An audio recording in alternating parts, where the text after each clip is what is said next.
Tianxin dan Han Tiong yang mengikuti Kong Liang hadir di tempat yang luas itu, dari jauh melihat pula hadirnya seorang pemuda pesolek tampan yang membuat mereka amat terkejut, karena tidak disangkanya mereka akan melihat pemuda itu di sana. Pemuda itu tak lain adalah si Angkoan Wei Hong. Si pemuda pesolek, pemain yang Kim yang pandai. Agaknya pemuda itu hadir mewakili ayahnya, yaitu Pak San Kui yang dianggap sebagai Datuk Utara. Tidaklah mengherankan jika dia disambut sebagai tamu agung, ditempatkan di ruang kehormatan, yaitu panggung yang sengaja dibuat untuk menyambut tamu-tamu yang dihormati. Si Angkoan Wei Hong datang bersama 3 orang kakek yang juga dikenal oleh Han Tiong. Dia teringat betapa dulu ayahnya pernah diuji oleh Pak San Kui, diadu dengan 3 orang kakek itu yang berjuluk Pak Tian Sam Leong, yaitu murid-murid Pak San Kui yang lihai.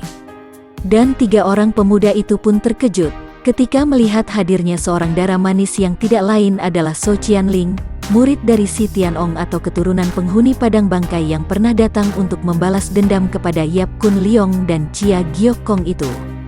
Darah cantik manis itu datang mewakili suhunya, ditemani oleh seorang murid suhunya yang kelihatan gagah dan berusia kurang lebih 35 tahun. Juga wakil-wakil dari Si Tianong ini memperoleh kursi di panggung kehormatan. 3 orang pemuda yang mengaku wakil Qin Ling Pai itu tidak mendapat kursi di panggung kehormatan dan hal ini saja menyatakan bahwa datuk kaum sesat itu tidak memandang tinggi kepada pihak Qin Ling Pai. Akan tetapi hal itu tidak mendatangkan perubahan pada wajah Kong Liang yang tampan itu, sungguh pun sebenarnya hati merasa panas sekali. Memang pemuda ini sudah pandai menyimpan perasaannya.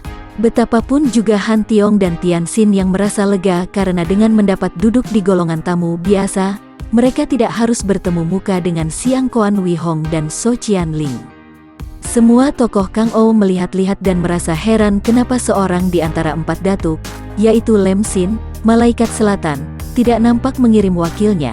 Padahal nama Lem Xin juga amat terkenal, sungguh pun jarang ada orang yang pernah bertemu dengan orangnya. Hanya namanya sajalah yang amat terkenal, dan nama itu dibuat terkenal oleh para anggotanya, yaitu golongan pengemis. Lem Xin ini di selatan menjadi ketua dari sebuah perkumpulan pengemis yang terkenal dengan nama yang amat sombong, yaitu Butek Kaipang, perkumpulan pengemis tanpa tanding. Dan memang menurut kabar angin, perkumpulan ini memiliki anggota-anggota yang semuanya memiliki ilmu kepandaian yang amat tinggi dan anggota mereka tidaklah banyak, katanya hanya 20 orang lebih namun rata-rata amat lihai sehingga nama Butek Kaipang itu ditakuti semua orang, apalagi ketuanya yang hanya dikenal sebagai Lem Xin atau Malaikat Selatan. Lem Xin sendiri tidak pernah keluar, akan tetapi setiap ada pengemis sakti dari Butek Kaipang melakukan sesuatu yang menggemparkan dunia Kang Ou, tentu nama Lem Xin semakin terangkat sebab setiap pengemis sakti itu amat menjunjung tinggi nama Lem Xin sebagai guru dan majikan mereka. Pendeknya, sampai kini nama Lem Xin merupakan tokoh misterius yang hanya dikenal nama namun belum dikenal rupanya itu. Pesta ulang tahun itu berjalan dengan amat meriah.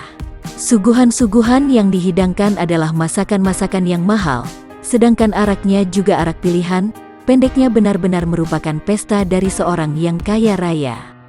Semua ini masih diramaikan dengan hadirnya serombongan penari dan penyanyi yang didatangkan dari Nanking, yang tentu saja amat mahal bayarannya.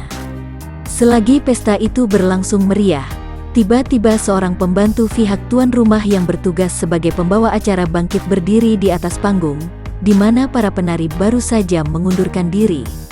Musik pun berhenti dan terdengar suara orang itu lantang, "Dimohon perhatian Cui yang mulia. Atas perintah dari pihak tuan rumah, kami memberitahukan bahwa acara hiburan ditunda untuk memberi kesempatan kepada Bin Siokia yang hendak memberikan selamat kepada Bin Loya, Tuan Besar Bin. Hendaknya Cui maklum bahwa Bin Siokia adalah putri tunggal dari Tuan Besar Bin Motu yang mulia. Sebagai hadiah untuk ayahnya, Bin Siokia berkenan hendak mempertunjukkan tarian pedang." Tentu saja pengumuman itu disambut dengan tepuk sorak riuh, karena para tamu tentu saja ingin sekali melihat ilmu pedang dari putri Tung Hai Sian Bin Motu. Hanya beberapa orang saja di antara para tamu, termasuk para pembesar di Cheng Tao, yang sudah tahu bahwa Bin Siokia adalah seorang dara yang sangat cantik dan manis, dan yang kabarnya mempunyai ilmu silat yang amat tinggi, paling tinggi di antara anak buah atau murid-murid Datuk itu sendiri. Tiba-tiba saja terdengar musik ditabuh, yaitu tambur dan gembreng serta trompet. Selagi tambur dipukul gencar, dari dalam keluarlah seorang dara berpakaian serba merah, baju dan celana merah muda, ikat pinggang merah tua, pita rambut merah tua dan di dadanya terdapat hiasan dari sutera kuning, kedua kakinya mengenakan sepatu hitam yang masih mengkilap. Bukan main cantik manis serta gagahnya dara itu nampaknya. Pakaiannya yang terbuat dari sutera tipis itu menempel ketat pada tubuhnya, membuat tubuhnya nampak menonjol dan padat menggairahkan, namun juga menimbulkan rasa segan karena sikapnya sangat gagah. Dia berlari keluar, berlari kecil bagaikan seorang penari yang lincah, dan wajahnya yang manis itu tersenyum ketika dia memandang kepada para tamu, dan mengangguk sebagai tanda terima kasih karena para tamu menyambutnya dengan tepuk tangan riuh. Ketika dara itu tersenyum, nampak dua buah lesung pipit di kanan kiri mulutnya, dan memang dara ini manis sekali. Mulutnya merupakan daya tarik yang paling kuat dari wajahnya, sebuah mulut yang amat indah, dengan bibir melengkung penuh berkulit tipis seolah-olah setiap saat bibir itu akan pecah dan mengeluarkan darah, karena bibir itu nampak demikian merah dan basah. Saat dia tersenyum hingga kedua bibir itu agak terpisah merenggang, tampak kilauan gigi putih seperti mutiara. Pada punggungnya tergantung sebatang pedang dengan ronce berwarna kuning emas. Dara itu adalah Bin Biao, putri remaja berusia 17 tahun yang merupakan anak tunggal dari Tung Hai Sian bin Motu. Setelah berlari berputaran di atas panggung sambil memberi hormat dengan kedua tangan dirangkap di depan dada kepada para penonton yang menjadi tamu, barulah Bin Biao menghampiri panggung di mana ayahnya duduk.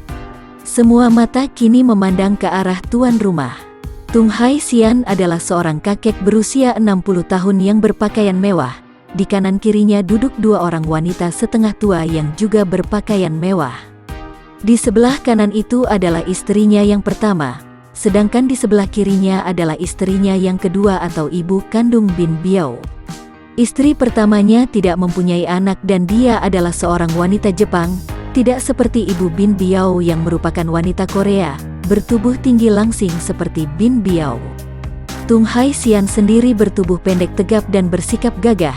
Biarpun usianya sudah 60 tahun namun dia masih nampak kuat, hanya kepalanya saja yang telah botak kelimis, hanya ditumbuhi rambut di bagian belakang dari dekat telinga sampai ke pelipis. Ubun-ubun dan atas dahinya sudah tidak ada rambutnya sama sekali. Di pinggangnya tergantung sebatang pedang samurai yang sarungnya amat indah. Kedua matanya yang lebar itu sangat tajam, dan alisnya hanya merupakan bundaran hitam kecil saja yang ditumbuhi rambut pendek-pendek. Biarpun Tung Hai Sian sudah menjadi datuk dunia persilatan di daratan Tiongkok, bahkan sudah berganti nama dengan nama Bin Motu sebagai pengganti nama Minamoto, namun di dalam kesempatan gembira merayakan hari ulang tahunnya yang ke-60 tahun itu, kini kakek ini mengenakan pakaian seorang samurai Jepang. Kakinya juga memakai sandal model Jepang dan dia kelihatan bangga sekali berpakaian seperti itu. Bin Biao menghampiri ayahnya, lantas menjatuhkan diri berlutut di depan kaki ayahnya. Kakek ini lalu merangkul dan mencium kepala putrinya sambil tertawa gembira. Sesudah mengucapkan selamat dengan suara lirih yang tertindih dengan suara musik, dara itu lalu bangkit dan berlari lagi ke atas panggung. Sesudah menghormat keempat penjuru, tiba-tiba dia mengeluarkan teriakan melengking nyaring dan tahu-tahu dia sudah mencabut sebatang pedang yang mengeluarkan cahaya kilat sehingga mengejutkan semua orang. Itu adalah sebatang pedang pusaka yang amat hebat, pikir mereka. Dara itu mulai bersilat pedang, atau menari pedang karena gerakannya lemah gemulai seperti orang menari mengikuti irama tambur dan gembreng. Akan tetapi di dalam gerakan tari lemah gemulai ini terkandung kekuatan yang amat dahsyat, yang menyambar setiap kali pedang berkelebat. Semua orang yang hadir, kebanyakan ahli-ahli silat, dapat melihat betapa ujung pedang itu tergetar setiap kali digerakkan, getaran yang mendatangkan suara mengaum. Jelaslah bahwa dara ini bukan sekedar menari biasa. Biarpun tari-tarian itu merupakan gerakan-gerakan yang amat indah, sesuai dengan tubuhnya yang tinggi langsing, akan tetapi jelas bahwa Dara itu sedang mainkan ilmu silat yang selain indah juga amat tangguh sekali. Dan benarlah dugaan mereka karena semakin lama, gerakan itu makin cepat dan ketika bunyi tambur dan gembreng sudah menjadi cepat sekali, Dara itu lenyap, yang nampak hanyalah bayangan merah terbungkus oleh gulungan cahaya pedang putih berkeredepan menyilaukan mata. Semua orang bertepuk tangan memuji karena memang harus mereka akui bahwa jarang mereka menyaksikan ilmu pedang yang demikian hebatnya. Tiba-tiba Tung Hai Xian mengambil sebatang lilin merah yang bernyala, dan dia langsung melontarkan lilin itu ke arah puterinya sambil berseru, "Sambutlah, anak Biao." Tiba-tiba saja bayangan yang dibungkus gulungan sinar itu berhenti dan nampak Dara itu berdiri tegak menunggu hingga lilin yang dilontarkan itu tiba di atasnya. Kemudian secepat kilat pedangnya bergerak ke kanan kiri, dan lilin bernyala itu nampaknya seperti tertahan oleh sesuatu di udara. Dan sesudah Dara itu menghentikan gerakannya, barulah lilin itu jatuh ke atas lantai dan berserakan menjadi belasan potong. Sedangkan ujung lilin yang bernyala kini ternyata telah menempel di ujung pedang. Tentu saja kepandaian semacam itu adalah kepandaian yang merupakan keahlian karena dilatih. Akan tetapi betapapun juga, tanpa mempunyai gerakan yang cepat dan kuat, tidak mungkin dapat melakukan seperti itu. Oleh karena itu meledaklah tepuk tangan para tamu yang merasa kagum sekali. "Bagus, Kiam Hoat, ilmu pedang yang bagus sekali." Mendadak terdengar seruan nyaring mengatasi kegaduhan tepuk tangan itu. Semua orang menoleh, juga Bin Biao menoleh. Ternyata yang berseru itu adalah Tian Xin. Saking kagumnya, bukan hanya karena melihat ilmu pedang itu melainkan terutama sekali melihat kecantikan Dara itu, Tian Xin menjadi lupa diri sehingga dia memuji sambil bangkit berdiri. Melihat ulah adiknya ini, Han Tiong menjadi kaget sekali dan dia maklum bahwa adiknya itu tentu merasa tertarik sekali pada Dara yang cantik itu, karena dia pun sudah tahu akan kelemahan hati adiknya terhadap wanita cantik. Sementara itu, pada saat menengok dan melihat pemuda yang sangat tampan itu, muka Bin Biao menjadi merah, akan tetapi dia menahan senyum dan mengerling malu-malu. Hati siapa tak akan merasa girang dan bangga kalau dipuji, terutama sekali hati seorang wanita yang selalu haus akan pujian, dan lebih-lebih lagi kalau pemujinya adalah seorang pemuda yang demikian gantengnya. Juga Bin Motu yang bangkit berdiri, dari atas dapat melihat pemuda tampan gagah yang mengeluarkan seruan pujian itu, maka dia lalu tersenyum dan memberi perintah kepada pembawa acara dengan kata-kata lirih. Pembawa acara itu segera bangkit dan menuju ke panggung, kemudian berkata dengan lantang, "Kami menyampaikan permintaan Bin Loya kepada Cui yang terhormat, bahwa untuk meramaikan pesta ini dan untuk menguji kepandaian Bin Siokia, maka kepada para pendekar muda yang ingin menambah kemeriahan pesta ini dipersilakan untuk melayani Bin Siokia bermain pedang." Ucapan itu tentu saja langsung disambut dengan riuh rendah dan semua tamu tertawa. Pengumuman itu sudah tidak aneh lagi artinya bagi orang-orang Kang Ou. Jika seorang ayah memberi kesempatan kepada orang-orang muda untuk bertanding dengan puterinya, hal itu dapat diartikan bahwa sang ayah hendak mencarikan jodoh bagi puterinya. Hampir semua tokoh Kang Ou tentu saja menghendaki mantu yang lihai bagi puterinya, maka selalu diadakan sayembara pertandingan silat untuk memilih mantu. Dan agaknya Datuk wilayah timur ini pun tak mau ketinggalan. Akan tetapi, siapakah yang berani untuk maju? Sebagian besar dari mereka sudah kehilangan nyali menyaksikan permainan pedang dari Bin Biao tadi, yang memang sangat lihai. Apalagi kalau diingat bahwa Dara itu adalah putri tunggal dari Tung Hai Xian, mereka merasa lebih sungkan dan segan lagi. Tidak boleh main-main dengan keluarga datuk itu. Orang memandang ke arah Tian Xin yang masih berdiri. Juga Dara itu sendiri memandang kepadanya, agaknya mengharapkan pemuda tampan itu untuk maju.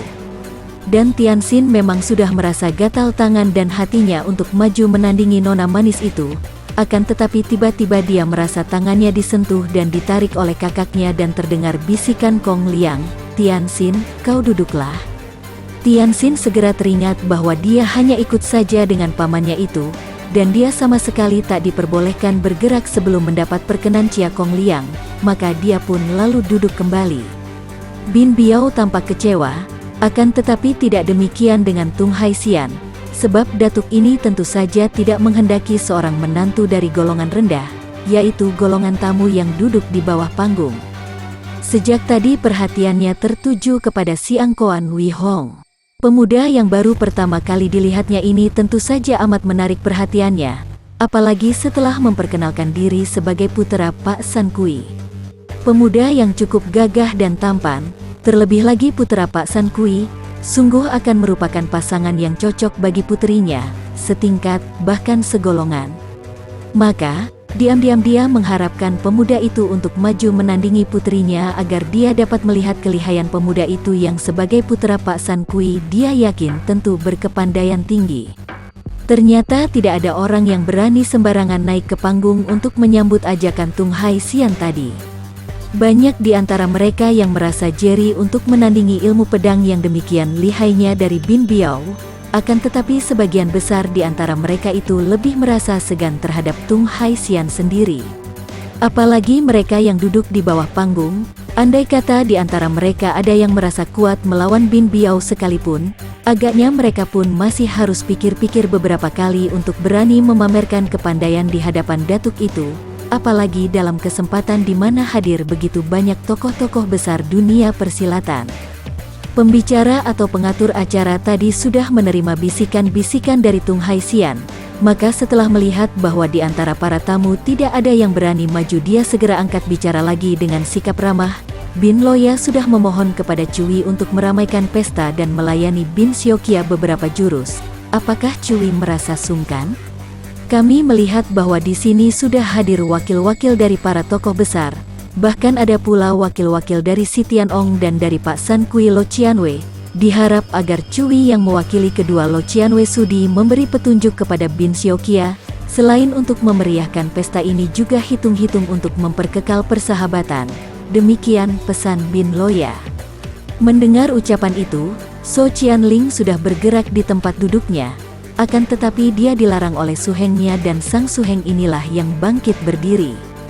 Dia adalah seorang laki-laki berusia kurang lebih 35 tahun, bertubuh tinggi kurus, mukanya agak pucat dan matanya sipit, pakaiannya sederhana dari kain berwarna kuning. Laki-laki ini bernama Chiang Gusik dan merupakan murid pertama atau murid kepala dari Si Tianong, itu datuk wilayah barat yang terkenal. Akan tetapi, dalam hal ilmu silat, dia masih sedikit di bawah tingkat So Qianling. Sungguh pun darah itu merupakan sumoinya.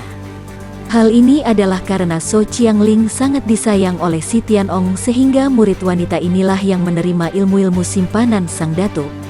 Bagaimanapun juga, tingkat kepandaian Chiang Gusik sudah terhitung tinggi dan karena sudah percaya penuh terhadap kepandaiannya, maka dia telah dipercaya untuk mewakili Si Tianong dalam memenuhi undangan Tung Hai Sian itu.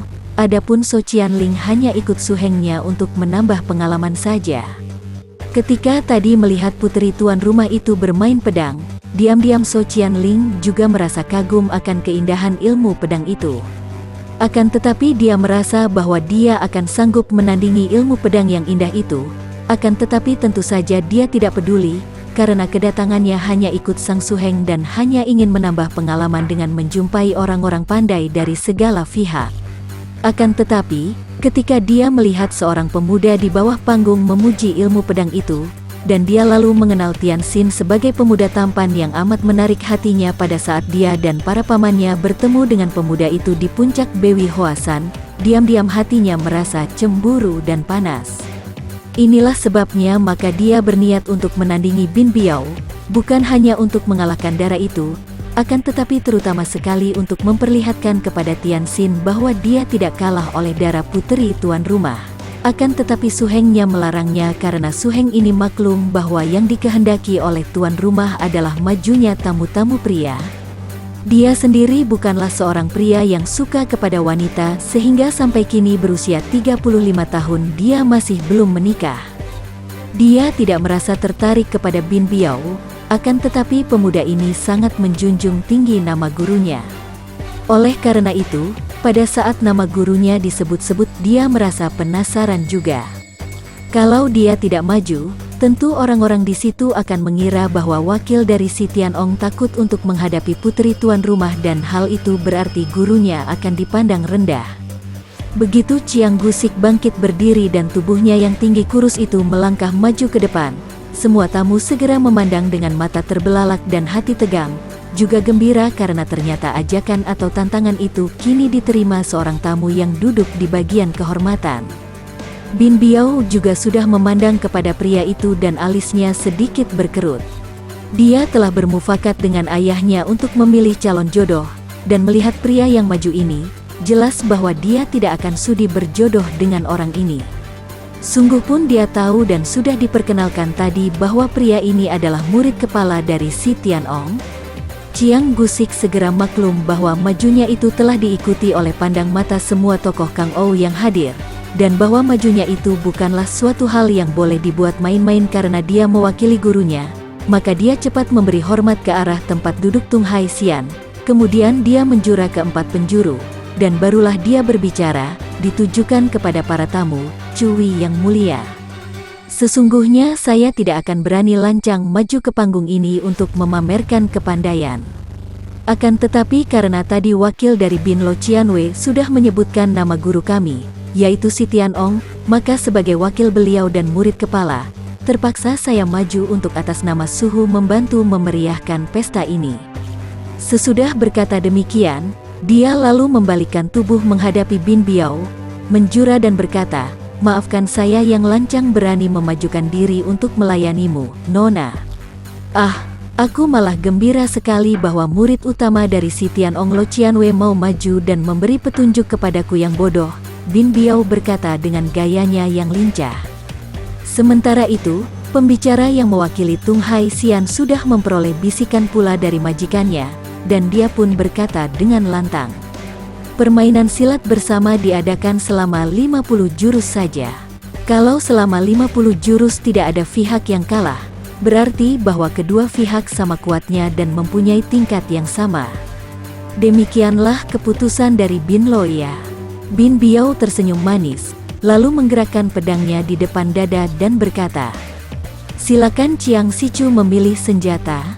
Chiang Gusik meraba pinggangnya dan mengeluarkan senjatanya yang ternyata adalah sebuah senjata yang disebut Kim Koa Joan Pian, cambuk ular emas, semacam ruyung lemas yang dapat dipergunakan sebagai ikat pinggang. Gagangnya berbentuk kepala ular terbuat daripada emas. Tar, pecut itu meledak 2 kali di atas kepalanya. "Bin Siokia, saya sudah siap," katanya dengan tangan kanan yang memegang Joan Pian di atas kepala dan tangan kiri miring di depan dada, kaki kiri diangkat dan ditekuk di depan tubuhnya, sikapnya tenang dan kokoh sekali.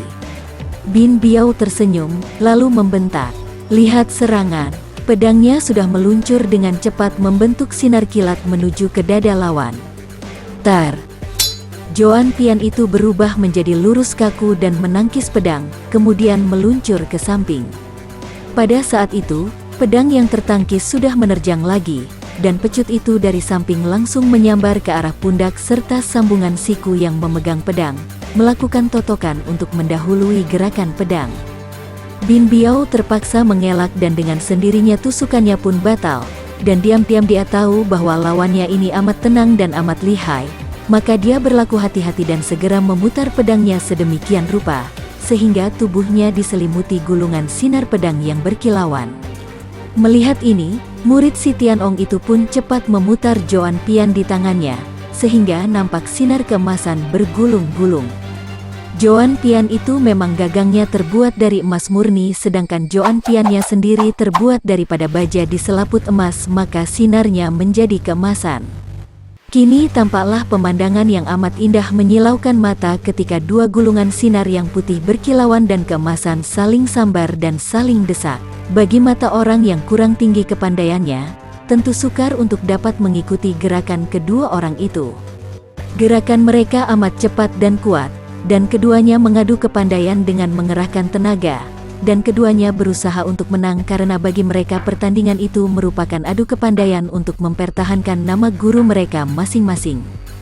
Bin Biao tidak lagi bertanding untuk menguji kepandaian seorang laki-laki yang mungkin menjadi calon jodohnya, akan tetapi hendak mempertahankan nama ayah sekaligus juga gurunya, agar tidak kalah oleh murid si Tianong Datuk dari barat itu.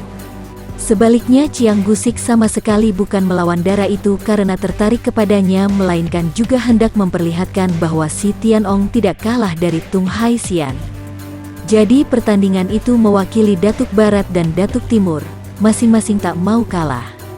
Oleh karena itu, pertandingan itu berjalan hebat sekali dan hal ini dirasakan oleh semua orang, terutama sekali oleh mereka yang memiliki ilmu kepandaian tinggi dan yang dapat mengikuti jalannya pertandingan itu dengan jelas. So Qianling memandang jalannya pertandingan itu dengan alis berkerut. Dia mengerti bahwa suhengnya itu terus didesak dan dia merasa menyesal kenapa suhengnya tidak membiarkan dia saja yang maju tadi, karena dia merasa sanggup menandingi puteri dari Tung Hai Xian itu.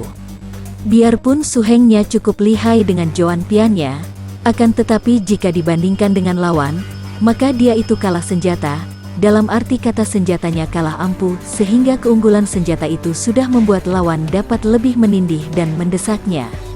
Memang kalau hanya dalam 50 jurus saja, belum tentu Bin Biao akan mampu mengalahkan suhengnya, akan tetapi sekarang jelas tampak oleh semua tokoh Kang Ou bahwa suhengnya itu sudah terdesak dan lebih banyak menangkis daripada menyerang. Dan semua orang yang telah memiliki ilmu kepandaian tinggi tentu sudah dapat menduga bahwa kalau dilanjutkan lebih dari 50 jurus, suhengnya itu tentu akan kalah. Penglihatan So Qianling itu memang benar. Dengan ilmu pedangnya yang hebat, Bin Biao mulai mendesak lawannya dan betapapun murid si Tianong itu berusaha untuk balas menyerang, tetap saja dia harus melindungi diri terlebih dahulu dan sesudah lawan menyerang 3 jurus barulah dia dapat membalas, itu pun dengan 1 kali serangan. Dia didesak terus dan main mundur, akan tetapi dia masih mampu mempertahankan sampai wakil Tung Hai Xian berseru, 50 jurus telah lewat. Kedua pihak tidak ada yang kalah, berarti keduanya sama kuat. Bin Biao segera menarik pedangnya dan berdiri sambil tersenyum manis, melintangkan pedangnya di depan dada. Chiang Gusik juga menarik Joan Piannya, lantas dia menjura. Ilmu pedang Bin Siokia sungguh amat tangguh, katanya dengan jujur. Ah, Chiang Sichu terlalu merendah dan mengalah, kata Bin Biao sambil tetap bersenyum. Para penonton menyambut dengan tepuk sorak, dan tentu saja tepuk sorak itu ditujukan untuk memuji Bin Biao. Dengan muka agak kemerahan, murid si Tianong itu kembali ke tempat duduknya, disambut oleh So Qianling dengan alis berkerut karena betapapun juga, peristiwa itu membuat darah ini merasa penasaran dan tersinggung. Bin Biao masih berdiri di atas panggung. Hatinya merasa penasaran. Mengapa pemuda tampan di bawah panggung tadi tidak berani naik? Kalau pemuda itu yang melayaninya, tentu dia akan merasa gembira sekali. Tapi Kong Liang sudah berbisik-bisik kepada 2 orang keponakannya itu. Janganlah kalian sembarangan bergerak. Di sini terdapat banyak sekali tokoh Kang Ou yang lihai. Dan ternyata tuan rumah tidak menghargai Chin Ling Pai. Kalian lihat saja hal ini tak dapat kudiamkan saja. Apakah paman hendak melayani nona itu? Tian Xin berbisik. Kalau perlu, akan kuperlihatkan bahwa kita tidaklah kalah dengan mereka yang duduk di atas panggung. Diam-diam Kong Liang merasa penasaran dan marah sekali, karena dia dan 2 orang keponakannya, meskipun telah mengaku sebagai wakil Chin Ling Pai, tetapi tetap saja dipersilakan duduk di bawah panggung. Ini dianggapnya suatu penghinaan bagi Chin Ling Pai. Ah, di sini pun tidak apa-apa, apa sih bedanya dengan di atas panggung, paman? Han Tiong berkata karena memang di dalam hatinya, dia sama sekali tidak merasa penasaran, tidak seperti Tian Xin yang setuju dengan pendapat paman itu.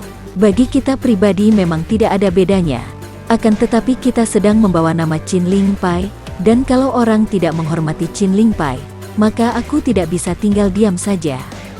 Biarlah aku menghadapi nona itu, paman, mewakilimu dan Chin Ling Pai, kata Tian Xin. Tian Xin, jangan kau gegabah. Nona itu lihai sekali ilmu pedangnya. Kalau kau mewakili Chin Ling Pai dan sampai kalah, bukankah berarti nama Chin Ling Pai semakin hancur lagi? Pula, apabila engkau sampai terluka oleh pedang nona itu, bukankah aku akan mendapat marah dari ayah? Aku yang bertanggung jawab atas keselamatan kalian berdua. Selain nona itu, di sini banyak orang pandai. Lebih baik kalian diam saja dan hanya bersiap-siap membantu kalau ada terjadi kecurangan terhadap diriku. Tianxin hendak membantah akan tetapi pandang mata Han Tiong membuat dia segera terdiam. Sementara itu, pembantu Tung Hai Xian sudah berseru lagi dengan suara lantang dan gembira. Siapa lagi di antara para pendekar yang hendak memeriahkan pesta? Silakan maju. Tadi dari pihak Lo Qianwei Si Tianong sudah ada wakilnya yang maju. Maka oleh Bin Loya diharapkan majunya wakil dari Pak San Kui Lo Qianwei dan juga dari Lem Xin Lo Qianwei yang belum nampak wakilnya. Silakan, silakan. Nona kami masih sabar menunggu. Siang Koan Wei Hong berbisik-bisik dengan Pak Tian Sam Liong, 3 orang laki-laki gagah yang menjadi murid kepala Pak San Kui. Mereka bertiga telah setuju kalau Siang Koan Wei Hong maju karena mereka juga tahu bahwa Siang Koan Kongcu mereka itu memiliki ilmu kepandaian yang lebih tinggi daripada mereka sendiri, dan lebih pantas kalau Kongcu itu yang menandingi puteri tuan rumah, selain untuk mempertahankan nama Pak San Kui, juga untuk mencoba kalau berjodoh dengan nona manis puteri Tung Hai Xian itu. Akan tetapi kalian tahu bahwa aku tak ingin menikah, Su Heng, kata Siang Koan Wei Hong berbisik. 3 orang Su Heng itu pun tahu akan hal ini. Siang Koan Wei Hong adalah seorang pemuda yang sejak remaja sudah suka bermain-main dengan wanita, bahkan banyak mempunyai selir di mana-mana. Akan tetapi anehnya, pemuda ini tidak pernah mau mengikatkan diri dengan pernikahan, maka meskipun dia kagum melihat kecantikan Bin Biao, tetap saja dia tidak bermaksud untuk membiarkan diri menjadi calon suami nona itu. Apabila hanya berkenalan dan bermain-main tentu dia akan menyambutnya dengan senang sekali. Kongcu, saat ini soal perkawinan tidaklah begitu penting. Yang terpenting adalah untuk mempertahankan kehormatan ayah Kongcu sebagai Datuk Utara. Kalau kini puteri Datuk Timur dan murid Datuk Barat telah memperlihatkan kepandaian, apa kata orang kalau kita diam saja? Disangka bahwa wakil-wakil Datuk Utara tidak berani muncul. Siang Koan Wei Hong menarik napas panjang dan dia pun bangkit berdiri. Melihat ini, hati Tung Hai Xian girang sekali. Dia ingin sekali melihat sampai di mana kelihayan putra dari Pak San Kui itu yang kabarnya merupakan seorang yang selain lihai dan dikenal sebagai datuk, juga seorang yang sangat kaya raya. Kiranya sudah cocoklah kalau dia berbesan dengan Pak San Kui. Akan tetapi lebih dulu dia harus melihat kemampuan pemuda yang tampan dan pesolek itu. Maka dengan girang dia lalu bertepuk tangan, diikuti oleh para tamu yang duduk di ruangan kehormatan, dan wakil pembicara itu lalu berteriak, Siang Koan Kongcu, putra dari Lo Qianwei Pak San Kui berkenan untuk maju meramaikan pesta. Mendengar ini, maka semua orang memandang dan ketika melihat seorang pemuda yang tampan dan berpakaian mewah menuju ke tengah panggung sambil membawa sebuah alat musik yang kedua ujungnya berbentuk gagang dan runcing seperti pedang, mereka lalu bertepuk tangan.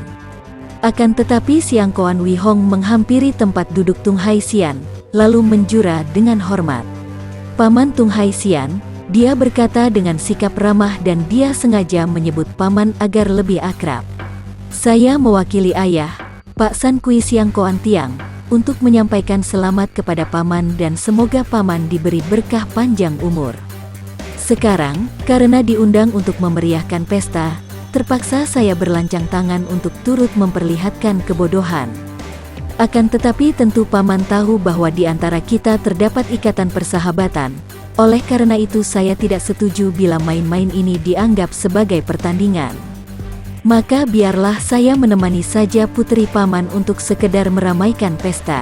Hati Tung Hai Xian makin girang menyaksikan sikap yang ramah dan halus ini. Pemuda ini patut menjadi jodoh Bin Biao, pikirnya. Dia mengangguk, baiklah, dan terima kasih atas kebaikanmu dan kebaikan keluarga Pak San Kui yang terhormat. Siang Koan Wei Hong lalu menghampiri panggung, kemudian menjura ke 4 penjuru dan berkata lantang. Kami sebagai wakil dari ayah Pak San Kui Siang Koan Tiang terpaksa maju melayani Bin Siokia untuk bermain-main sebentar agar pihak kami jangan dianggap tidak bersedia memeriahkan pesta. Ucapannya mendapat sambutan tepuk tangan pula. Nona, harap jangan bersikap kejam terhadap saya, Siang Koan Wei Hong berkata sambil tersenyum manis ketika dia menjura kepada Bin Biao. Semenjak tadi nona ini memandang kepada tamu ini dan memang dia sudah tahu bahwa putra Pak San Kui ini seorang pemuda yang tampan, gagah dan pesolek. Akan tetapi sejak pertemuan pertama, ketika dia diperkenalkan, dia merasa tidak begitu suka kepada pemuda ini sebab pandang mata pemuda ini kepadanya seolah-olah orang yang bersikap meremehkan. Pemuda ini sangat angkuh terhadap wanita. Sungguh pun pandai bersikap manis dan mengeluarkan kata-kata merayu, namun pemuda seperti ini tentu akan selalu memandang ringan terhadap kaum wanita. Sebaliknya, saya mohon petunjuk dari Siang Koan Kongcu, jawabnya dengan ramah pula. Dia sendiri seorang dara yang lincah gembira, maka kalau dia hanya menjadi sahabat, tentu keduanya akan merasa cocok. Bin Siokia, engkau pandai sekali menari, dan sedikit banyak aku sudah biasa memainkan Yang Kim, maka kalau engkau menari pedang dan aku memainkan Yang Kim, bukankah cocok sekali? Siang Koan Wee Hong berkata, lalu dia memegang gagang Yang Kim yang seperti gagang pedang itu, mengayunkan benda itu, jari-jari tangan kirinya mengejar dan terdengarlah bunyi tang-ting yang berirama dan merdu. Banyak tamu tertawa melihat laga Kongcu ini, dan menyangka bahwa Kongcu itu hanya berkelakar saja. Akan tetapi beberapa orang yang tajam pandang matanya, amat terkejut karena dalam suara tang-ting itu terkandung tenaga getaran yang mengejutkan. Jelas bahwa Yang Kim itu bukan dibunyikan sembarangan saja. Dan sekarang Yang Kim itu mulai menyambar turun dan membentuk kuda-kuda yang kokoh kuat. Silakan, Nona. Bin Biao juga sudah dapat menduga akan kelihayan lawan ini. Sebagai putra tunggal Pak San Kui, sudah pasti pemuda ini lihai sekali. Apalagi ketika Yang Kim itu berbunyi tadi dia pun merasakan getaran yang kuat menyerangnya, membuat dia cepat menggunakan hawa murni untuk melindungi dadanya. Sekarang melihat pihak lawan sudah memasang kuda-kuda, dia juga membentak, "Lihat pedang!" Dan pedangnya kemudian menerjang ke depan dengan kecepatan kilat, disusul dengan gulungan sinar pedang yang sudah berkelebatan ke sana-sini bagai halilintar menyambar-nyambar ke atas kepala lawan. Bagus, Siang Koan Wee Hong menggerakkan Yang Kimnya menangkis. Kemudian dia pun memutar Yang Kimnya dan segera nampak sinar bergulung-gulung dan di dalam sinar itu muncul suara Yang Kim yang merdu. Kiranya pemuda itu telah mainkan Yang Kim, memainkan sebagai senjata ampuh dan juga dengan sentilan-sentilan jari-jari tangan kiri yang membuat Yang Kim itu mengeluarkan suara. Dan memang ilmu pedang yang dimainkan Bin Biao amat indahnya, maka segera nampak perpaduan yang amat indah. Nona itu seolah-olah tidak sedang menyerang, melainkan sedang menari-nari dan mereka itu lebih patut menjadi pasangan, yang wanita menari dan yang pria mengikutinya dengan suara Yang Kim. Akan tetapi, sesungguhnya keduanya sedang mengeluarkan kepandaian masing-masing. Diam-diam Tian Xin dan Han Tiong menonton pertempuran itu dengan penuh perhatian dan mereka berdua mendapatkan kenyataan bahwa sesudah mempergunakan Yang Kim sebagai senjata, putra Pak San Kui itu ternyata lihai bukan main. Kiranya memang keistimewaannya adalah mempergunakan Yang Kim itu sebagai senjata. Kalau dulu pada waktu berhadapan dengan Tian Xin dia mempergunakan Yang Kimnya itu, agaknya tidak akan mudah bagi Tian Xin untuk mengalahkannya. Memang hebat pemuda itu. Yang Kimnya bukan hanya merupakan senjata yang ampuh, terbuat dari logam yang dapat dipakai untuk menangkis senjata pusaka, akan tetapi juga suara yang keluar dari Yang Kim itu merupakan serangan-serangan ke arah jantung dan batin lawan. Jantung pihak lawan dapat digetarkan lewat suara-suara itu, bahkan dapat dikacaukan pikirannya selagi mereka bertanding. Hal ini agaknya belum diketahui benar oleh Bin Biao, maka dara ini merasa sangat penasaran ketika melihat betapa semua serangannya gagal oleh tangkisan alat musik lawan. Bin Biao mulai marah. Harus diakuinya bahwa pemuda itu cukup tampan dan gagah, akan tetapi melihat betapa pemuda itu melawannya sambil tersenyum-senyum mengejek dan setiap gerakannya diikuti suara Yang Kim sehingga seakan-akan mempermainkannya atau mengejeknya. Hal ini membuat dia penasaran sekali sehingga akhirnya dia menjadi marah. Dia mengeluarkan suara melengking nyaring dan gerakannya berubah semakin cepat sehingga akhirnya Siang Koan Wee Hong menjadi kelabakan dan terdesak juga. Bagi teman-teman yang menyukai video ini, silahkan subscribe, share, and like. Jangan lupa nyalakan bunyi loncengnya untuk mendapatkan video-video terbaru dari kami, agar kami terus bersemangat dalam membuat video-video yang menarik. Mohon maaf kalau masih banyak kesalahan di sana-sini. Semoga kedepannya kami bisa lebih baik lagi. Terima kasih.